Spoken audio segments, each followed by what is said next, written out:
So, kamusta po mga Streetwise? Ako po si Takero Miyamoto at welcome po sa aking munting channel. So, mga kababayan, alam naman po natin no, na si Sara Duterte po ay humihingi ng 900 million na budget sa House para po sa 2026 budget, fiscal year. So, hindi po ito napurbahan. Sa ngayon, napahiya po dito yung mga kalyado ni Sara. Pahiya po talaga dito.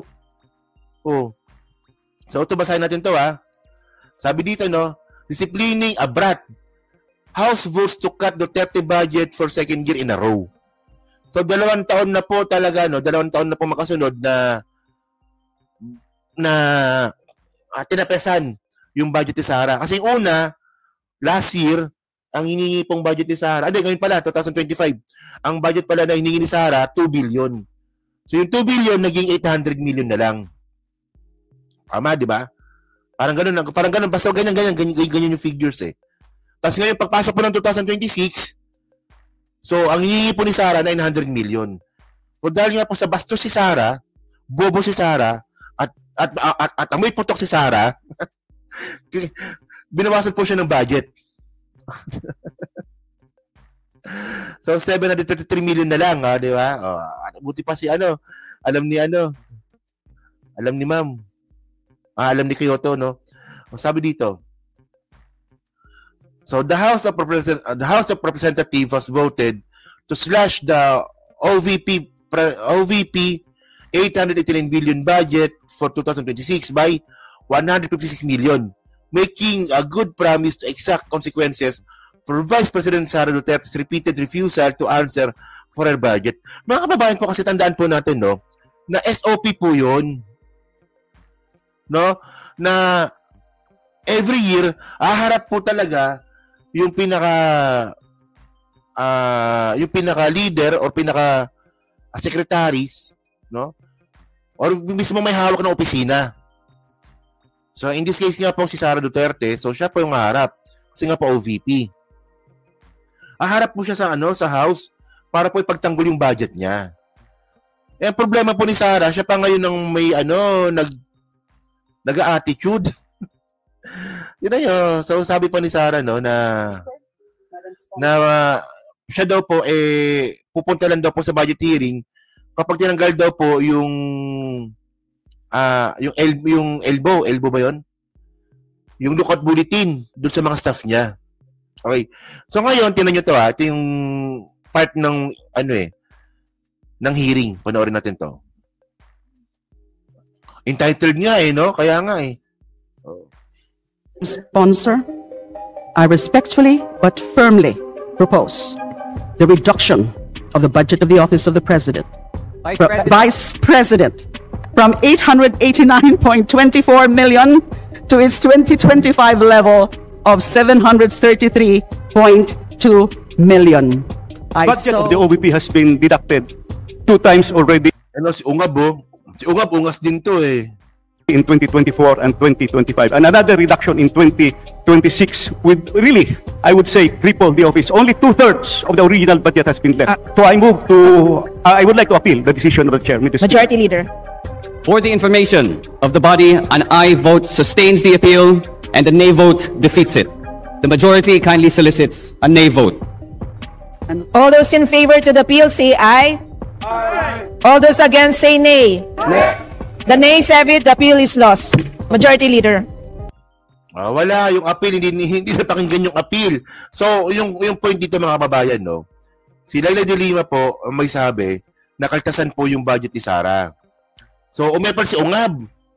Hindi pwede yun, kinaltasan nyo na dati, kakaltasan nyo ulit. Ang babaw ng rason ni Ungab.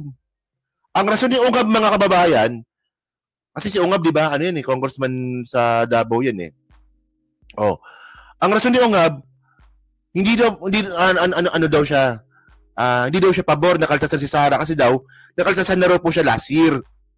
So, bakit daw kakaltasan daw po ulit? So, ang babaw ng rason. Tandaan po natin, no, yung rason nga po ni Sara, kung bakit nga po siya, yung rason po nila, kung bakit po nila tinanggalan ng budget si Sara, kasi nga po, nag-attitude. So, tinan nyo to, no? Wait lang. Ito. Tinan nyo naman to. Anong klaseng katangahan to? O, sabi ni Sara, no? House members lang, conditions set by VP Sara Duterte. Oo. So, hindi talaga siya pinansin. Yung mukha ni Sara, no? Mukha ni Sara, kamukha talaga ni Fiona. Kamukha ni Fiona siya dito. So, tinan nyo to. Masabi dito. Oh. House members on Friday threatened to slash the proposed 902 million budget for OVP. Di ba? For the second year in a row. Oh. Sabi niya dito, no? Second is for the House Committee on Good Government to confirm that Department of Justice had already lifted its lookout bulletin orders on their staff.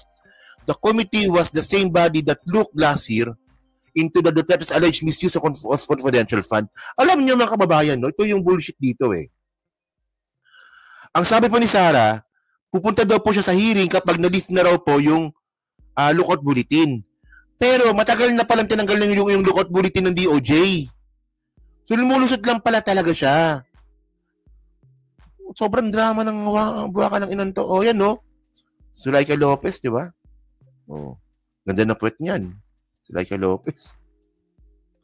So, tinan niyo to So, ito ate yung buong video nga po nung video ni Sara. Yung budget hearing po ni Sara. Tinan niyo. Sponsor, I respectfully but firmly propose the reduction of the budget of the Office of the President. Vice President. Hindi pala yan. Ito pala. Sorry, mali. Ito pala yan. Sige. Honorable Laila De Lima. Thank you. I propose an amendment to the budget of the Office of the President, of the Vice President. I said. Sorry po.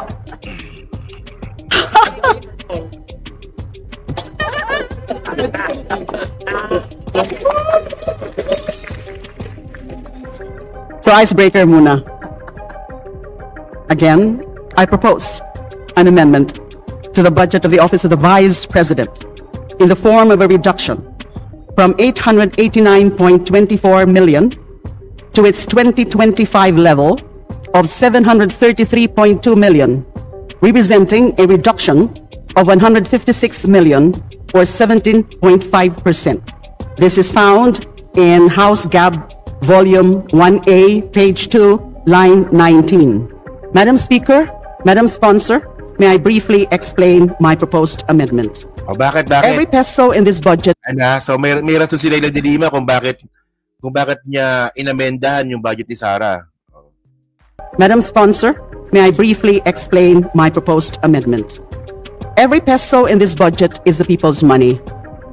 And when we demand accountability, we do so not out of hostility, but out of duty. Duty to the Constitution, duty to the people, and duty to the truth.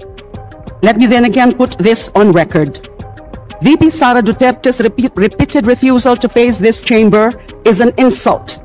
It spits on the duty of accountability. While she clings to millions in public funds, she refuses to explain. This is arrogance. Para tayong mga magulang na tinatabig at sinisigawan ng anak na tumatangging magpaliwanag kung saan napunta ang baon. Kahangalan ang magsabi na aksidente lamang ito o resulta ng pagkakamali. Malinaw na pangmamaliit ito sa Kongreso at sa taong bayan.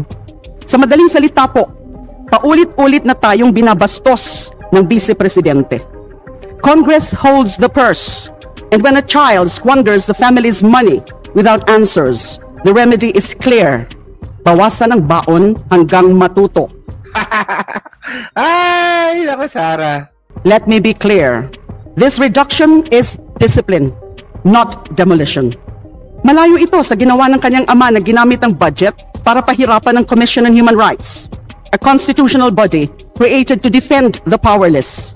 What we do here is different. We call out entitlement. We confront arrogance. We demand respect. Public money is not a toy. Hindi ito pabuya na pinamimigay sa mga imbentong tao na may imbentong pangalan sa mga imbentong project. It is a trust. And until the Vice President learns respect, this House must act as the parent that Alam nyo, hindi po ako agree kay Leila de Lima dito. Kasi sabi ni Leila de Lima, no, hanggat hindi raw natututo si Sara Duterte kung paano rumispeto, no, gagawin daw nila yan ng ganyan pagbawas ng budget. Sa tanda pa naman ni Sara, sa tingin nyo ba matututo pa bang rumispeto yan? Si Ma'am Leila naman eh. No, bastos po si Sara. Oo, matanda na po yan. Ilang taon na yan? 40 ano? In 1978 eh. So, 43 o 47. Sa tanda ba naman na yan? Umaasa pa sila de Lima na matututo pang rumispeto yan? Kung bastos na po ng ganyang katandaan, bastos na po yan. Oh. Di ba? Oh, wala. Oh. Project. It is a trust. And until the Vice President learns respect, this House must act as the parent that disciplines a brat. Di ba? Wala na, men. Di na matututo mag-respeto yan. Wala na. Ko po that this move will generate varied reactions. It might even be exploited by certain camps to elicit sympathy for VP Sara. Diyan naman sila magaling kadramahan. Pero hindi pwedeng mangibabaw ang drama sa kung ano ang tama, sa kung ano ang makatwiran, at sa kung ano ang nararapat sa pagtatanggol sa dignidad ng institusyong ito at ng proseso ng pambansang budget. So, Madam Speaker, Madam Sponsor, I respectfully but firmly propose the reduction of the budget of the Office of the President. Vice President! Ano ka ba? Vice President!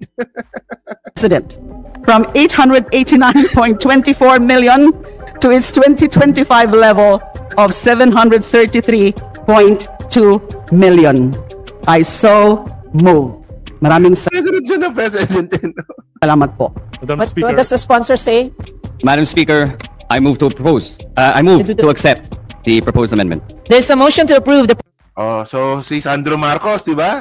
Si Sandro Marcos, ano rin, kasi majority floor leader, di ba? Oh, approve tayo dyan, approve tayo, sabi ni Sandro.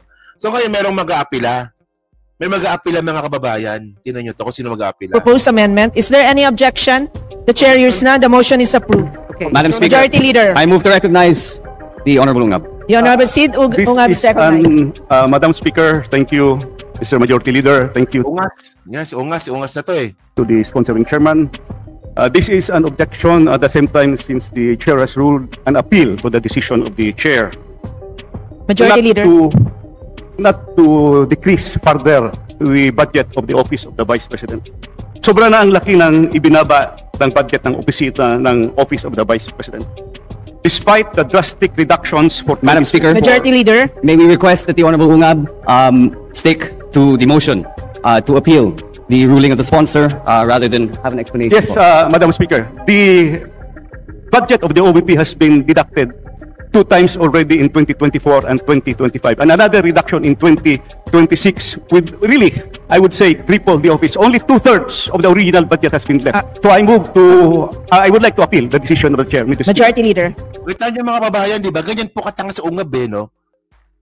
Ang rason po ni Ungab, kung bakit daw siya nag-appeal o di siya pabor, nabawasan yung budget ni Sara kasi daw po, nakaltasan na raw po siya last year.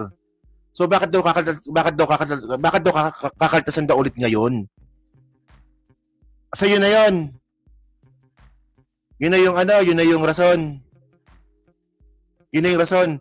Eh paano yung hindi niya pagpunta diyan sa house? Alam niyo mga kababayan, kung pupunta lang sana si Sara diyan sa house, ipagtanggol yung budget niya tulad na ginagawa ng mga normal na mga tao. Abnormal kasi yun eh.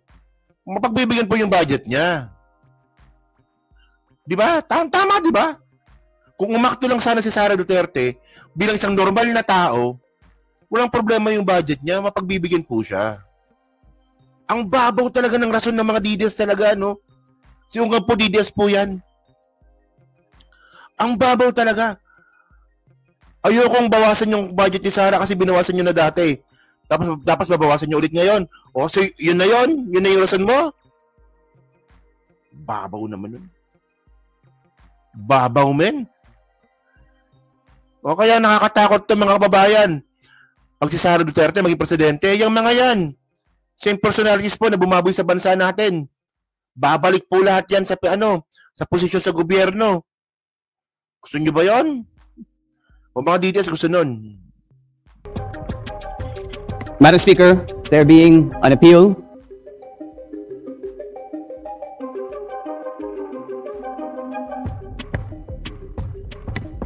Madam Speaker, there is an appeal to the ruling of the chair to reject the proposed amendment. I now move to divide the House.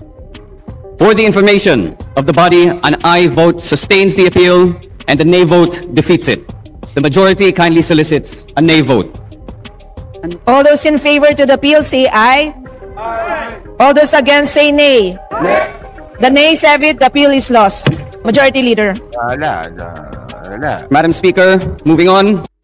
The appeal is lost.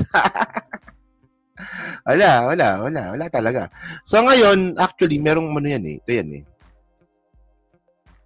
Ito. So ito yung ito yung mga nag-voted, no, yung mga nag-appeal ito. 4 lang sila. Sa dami ng mga congressman, 4 lang po sila. No, so andito si Wigman, si Paolo Marcoleta, no, si Wigman Jr. Di ba, si Ungab, di ba, yung nagsalita kanina. Tapos sino to? Bagong Henerasyon Party List. DDS pala to. Talaga, Roberto Nazal Jr. Tsaka si Bong Suntay ng Quezon City. Sila po yung mga DDS po na congressman na bumoto po na nag-appeal na wag bawasan nga po yung budget ni Sara. Di ba? Yan, so yun. So yun mga kababayan, no? So kayo po, no, anong masabi nyo nga po dito? Diyan po sa ginawa nga po ni Leila de Lima. Kayo ba, pabor po ba kayo na binawasan po itong budget ni Sara? 733 million na lang ba? Oo. From the 900 million. So, yun. So, deserve ba ni Sara to? Siyempre, oo naman, di ba? So, yun mga kababayan, no? So, kayo po, no? So, pa-comment na po sa baba. Binabasa ko pong lahat yan. At syempre, dyan po sa Team Replay, pa-like, pa-subscribe. Kung hindi na makalabisan, pa-share na rin po ng video po na to. Okay. So, thank you mga ka-Streetwise. Kita na lang ulit tayo sa Radyo Pilipinas mamaya. O nga pala. Radyo Pilipinas mamaya. Alas 5 hanggang alas 7 po ng gabi. Yan. So, thank you po. Thank you po. Salamat po sa mga nanood from the start hanggang matapos. At good morning po at have a nice weekend, no?